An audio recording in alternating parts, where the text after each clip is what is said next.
सबैलाई मेरो हार्दिक अभिवादन, नमस्कार, जय नेपाल।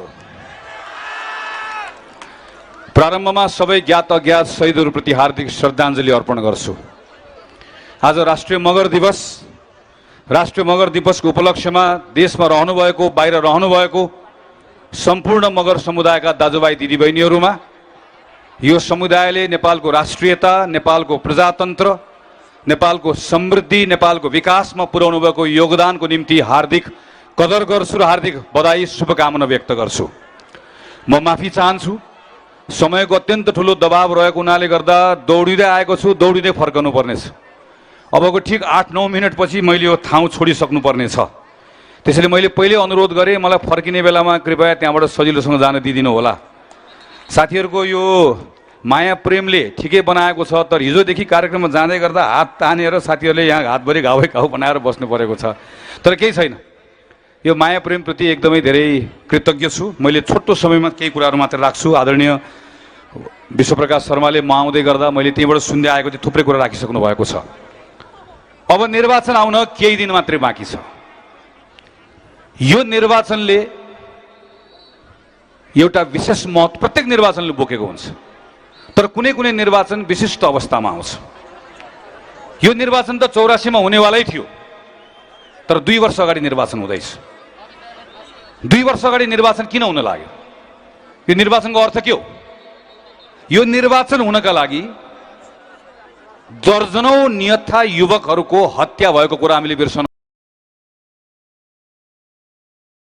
हुँदैन। ती आमाहरूको काख रित्तिएको छ, सिंहदरबार जलेको छ र सँगसँगै थुप्रै धनजनको क्षति भएको छ। यत्रो घटना पछाडि यो निर्वाचन हुँदैछ। यो निर्वाचन पछाडिको परिणामले दुईटा खालको अतिवादलाई पोषण गर्न सक्ने खतरा छ। एउटा अतिवाद जसले भदौ 23-24 गतेको घटनाको अवमूल्यन गर्छ, त्यो हुँदै भएको होइन भन्छ, त्यो केवल षड्यन्त्र भनेर भन्छ, त्यहाँ युवाहरूको सहभागिता देख्दैन, त्यहाँ असन्तुष्टि व्यक्त भएको देख्दैन। त्यस्तै खतरनाक अर्को अतिवाद छ जो त्यो मौका छोपेर सिंहदरबार जलाउन पनि लगाउँछ, मौका पर्दै गर्दा आफै जेलबाट पनि भाग्छ। यो दुईटै अतिवाद हिजो पनि देख्यौं, भोलि पनि यो अतिवाद आउन सक्छ। 5 वर्षको यो समय देशलाई सम्हाल्नु पर्नेछ। कुनै पनि खालको द्वन्द्व नेपालले अब खेप्न सक्दैन। कुनै पनि खालको, न जातीय, न धार्मिक, न सहर गाउँको, न मधेस पहाडको, न उमेरको, कुनै पनि सक्दैन। योभन्दा बढी घाउ यसले बेहोर्न सक्दैन। यसलाई हामीले सम्हाल्नु पर्नेछ, बडो जतनका साथ लिएर जानुपर्नेछ, सबलाई मिलाएर लिएर जानुपर्नेछ। तर देशलाई गति पनि चाहिएको छ। राजमार्ग बनिसक्यो, अब यो बाटोले हामीलाई मुम्लिङसँग पुर्याउँछ। बन्यो राजमार्ग, समय लाग्यो तर बन्यो। अब राजमार्गमा हामी धावकहरू आएका छौँ, हामी चालकहरू आएका छौँ। कोही के भन्दैछन्, म गाडीमा बसेपछि म यति अद्भुत मान्छे हुँ, यो गाडी आफै गन्तव्यमा पुग्छ। कोही के भन्दैछन्, म यति अद्भुत क्षमता भएको मान्छे हो कि मैले चलाएपछि गाडी कहिलेकाहीँ उड्छ, कहिलेकाहीँ गाडी पौडिन्छ। हामी के भनिरहेका छौँ? हामी भनिरहेका छौँ एकजनाले चलाउने होइन, हामी सबै मिलेर गाडीमा बस्ने हो। गाडी चालकले पनि सबैको कुरा सुनेर चलाउने हो, तीव्र गतिमा चलाउने हो, वेगले चलाउने हो, तर सँगसँगै सम्हालेर पनि लिएर जाने हो। अन्ततिरबाट गाडी आइरहेको छ भने नठोकियोस्, दायाँमा हेरेर, छेउछाउमा हिँड्ने बटुवाहरूलाई कुनै अप्ठ्यारो नपरोस्, ख्याल गरेर चलाउने हो। यो ख्याल गरेर गाडीलाई गन्तव्यमा 5 वर्षभित्रमा नेपाली काङ्ग्रेसले पुर्याउने सङ्कल्प गरेर आएको नयाँ काङ्ग्रेस हो यो, बदलेर आएको काङ्ग्रेस हो यो। यसले सङ्कल्प गरेर आएको छ। देशले भ्रष्टाचारबाट मुक्ति चाहेको छ। यो नेपाली काङ्ग्रेसको सरकारले पहिलो काम एउटा शक्तिशाली आयोग गठन गर्छ। त्यो शक्तिशाली आयोगले 46 सालपछि प्रधानमन्त्री हुनुभएको शेरबहादुर देउवाको सम्पत्ति, मन्त्री भएको गगन थापाको सम्पत्ति सबैभन्दा पहिला त्यहाँबाट छानबिन सुरु गर्छ। आफ्नो बा भए पनि छोड्दैन, एउटा एउटा कुराको छानबिन गर्छ। एउटा एउटा काण्डको छानबिन गर्छ र भविष्यमा त्यस्तो कुनै काण्ड हुन पनि दिन्न, त्यसका लागि संस्था बनाउँछ, कानुन बनाउँछ। यो नेपाली काङ्ग्रेस पार्टीले सङ्कल्प गरेर आएको छ। शिक्षामा, स्वास्थ्यमा, कृषिमा, रोजगारीमा, उद्योगमा, प्रत्येक क्षेत्रमा 5 वर्षभित्र क्रान्तिकारी रूपान्तरण ल्याउँछ। तर कसरी? चाबुक चलाएर होइन, कसैलाई झुन्ड्याएर होइन, कसैलाई ठोकेर होइन, नियम कानुनभित्र रहेर सकिन्छ। एउटा एउटा कुराको अध्ययन गरेका छौँ। यो गण्डकी प्रदेश गरिबीमा पनि, मानव विकास सूचाङ्कमा यसले बागमतीलाई जितेको छ। गरिबी घटाउने कुरामा यसले सबै प्रदेशलाई उछिनेको छ।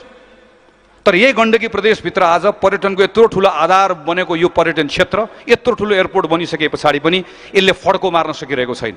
यसले गुणात्मक रोजगारी सृजना गर्न सकिरहेको छैन। किन? के कति कारणले? के गर्यो भने एयरपोर्ट चल्न सक्छ? के गर्यो भने बाटो चल्न सक्छ?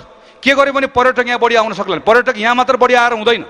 पोखरामा पर्यटक बढी आउँदै गर्दा यसले छेउछाउको पहाडको अर्थतन्त्रलाई कसरी थेक्न सक्छ? यो पहाड र गाउँलाई कसरी जोड्ने? 7 वर्ष अध्ययन गऱ्यौँ, 7 वर्ष काम गऱ्यौँ। त्यसलाई अब लागू गर्न चाहन्छौँ, काम गर्न चाहन्छौँ, परिणाम दिन्छौँ। विश्वास राख्नुहोस्, परिणाम दिन्छौँ। वैशाख 1 गते उभिन्छौँ र देशवासीका नाममा योजना कार्यक्रम पढेर सुनाउँछौँ। 5 वर्षको होइन, जम्मा 30 दिनको। फेरि जेठ गते आउँछौँ, वैशाखभरिको परिणामको बारेमा बताउँछौँ। प्रत्येक महिना देश र जनतालाई हिसाब किताब बुझाउँछौँ। देश दुर्घटनामा पर्न नदिकन यहीँभित्र त्यो अवसरको सृजना गर्छौँ, यहीँभित्र गर्छौँ। त्यसैले मेरो तमाम सबै साथीहरूलाई अनुरोध छ, यो 5 वर्ष अर्को प्रयोग नगरौँ। मेरो सबैलाई बिन्ती छ, निवेदन छ, अर्को प्रयोग नगरौँ। 64 सालमा म आएको थिएँ कास्कीको गाउँ गाउँ। यज्ञ दाइ यहाँ हुनुहुन्छ, धेरै गाउँहरू घुमेकोमा। त्यो बेलामा आउँदै गर्दा के थियो? सबैतिर होइन, यो पटक त हामी नयाँलाई हेर्ने, यो पटक त नयाँलाई हेर्ने। हेऱ्यौँ नयाँलाई, भयो नयाँ।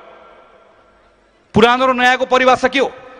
काङ्ग्रेस नेपालको सबैभन्दा पुरानो पार्टी हो, गौरव गर्छौँ। हाम्रो धर्म पुरानो, हाम्रो शास्त्र पुरानो, हाम्रो परिवार पुरानो, हाम्रो भगवान पुरानो, हाम्रो मन्दिर पुरानो, हाम्रो मस्जिद पुरानो। तर हामी नयाँ पनि त हो। पुरानोको असल कुरा जोगाउने, खराब कुरा फ्याँक्ने, अनि नयाँ कुरा थप्दै जाने। 7 सालको जस्तो हुने, 15 सालको जस्तो हुने, 46 सालको जस्तो लोकप्रिय हुने, 30 वर्ष पञ्चायतसँग सङ्घर्ष गरेको जस्तो सङ्घर्षशील हुने। तर नौजवानहरूले अहिले भनेको माग पनि पुरा गर्न सक्ने काङ्ग्रेस बनाउने त हो। त्यही काङ्ग्रेस बनाएर आएको त हो अहिले हामीले। अनि यो काङ्ग्रेसलाई मत हाल्नुपर्ने कारण छ, मत नहाल्नुपर्ने कारण छैन। तर त्यो कुरा कसले गएर बताइदिने? तपाईँले गएर बताइदिनुपर्छ, तपाईँले गएर भनिदिनुपर्छ। त्यसैले म कास्कीका तमाम साथीहरूलाई मेरो आग्रह छ। म लामो समय लिन सकिनँ, मैले धेरै भन्न पनि पाइनँ। तर यति एउटा कुराको अनुरोध गर्छु। 3 जना उम्मेदवार आउनुभएको छ। तिलक दाई हुनुहुन्छ, मधु दाई हुनुहुन्छ, मनोज गुरुङ हुनुहुन्छ। 3टै उम्मेदवारको आफ्नो व्यक्तित्व छ, आफ्नो क्षमता छ। तिलक राणावाटले मलाई यो पटकको प्रतिज्ञा पत्रमा वैदेशिक रोजगारमा गएर आएको मान्छेलाई हाइड्रो पावरको मालिक बनाउने कुरा प्रतिज्ञा पत्रमा जसरी पनि पर्नुपर्छ भनेर जोड दिएर राख्न लगाउने मान्छे हो। मधु वास्तोला इमानको एउटा प्रतीक हो। मनोज गुरुङले एकाप क्षेत्र पर्ने यो ठाउँको प्रत्येक मान्छे युवालाई न्याय गर्न सक्ने क्षमता बोकेर आएको मानिसहरू छन्। यी साथीहरूलाई यहाँबाट पठाएर एकजना साथीले पनि तपाईँलाई निराश बनाउनेवाला छैन। किन?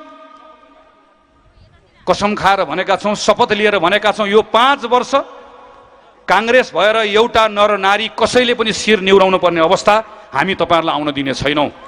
एउटा गल्ती गर्ने छैनौँ, 1 पैसा तलमाथि गर्ने छैनौँ, कहीँ कतै कुनै गल्ती गर्नेलाई छाड्ने छैनौँ। यो सङ्कल्पका साथ आएका छौँ। त्यसैले अब तपाईँहरू गइदिनुपर्छ, तपाईँहरूले मेहनत गरिदिनुपर्छ। मैले आएर भनेर केही पनि हुँदैन। तपाईँहरू घर घर गइदिनुपर्छ। तपाईँहरूले केवल सामाजिक सञ्जालमा भिडेर मात्र हुँदैन। सामाजिक सञ्जाल सामान्यतया जहिले पनि कसको पक्षमा हुन्छ? जसले घृणा फैला। अहिले म यहाँ आएँ, मैले अहिले आएर 2 जनालाई गाली गरेँ, केही तुच्छ कुरा बोलेँ, बेलुका त्यो भाइरल हुन्छ, बेलुका भाइरल हुन्छ, त्यो कन्टेन्ट बन्छ। तर मैले प्रेमको कुरा गर्छु, मैले सृजनाको कुरा गर्छु, म विकासको कुरा गर्छु, म मिलाउने कुरा गर्छु। किन? मलाई थाहा छ देश एक्लैले बन्दैन, एक्लैले चल्दैन।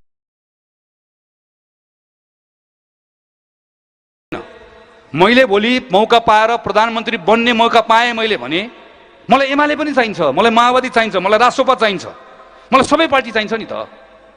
मैले त सबैलाई लिएर जानुपर्छ, संविधान संशोधन गर्नुपर्छ, चाहिएन मलाई? मलाई 6,743 वडाको वडा अध्यक्षको साथ चाहिन्छ।